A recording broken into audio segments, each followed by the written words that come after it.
didto sa tanaman sa Eden dunay kahoy nga gidili didto ang Dios. Og didto si Eva ug si Adan naglakaw-lakaw sa diha nga si Eva ug si Adan naduol sila sa maong kahoy.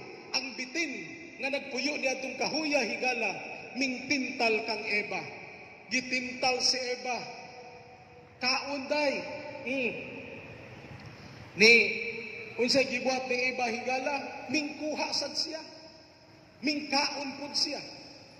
Og kay niining tungura si Adan paman og si Eva ang tao sa kalibutan.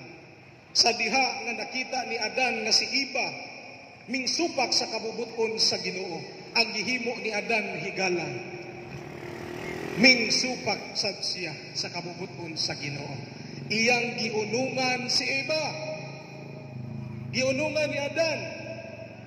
Mao na kitang mga bana di ay kinahanglan gid eta mo sakripisyo pod alang sa atong asawa. Apan bisan pa man sa nahitabo higala nga kinini ang pagsupak nila ni Adan ug ni Eva, ang Dios nindot gihapon kaayog plano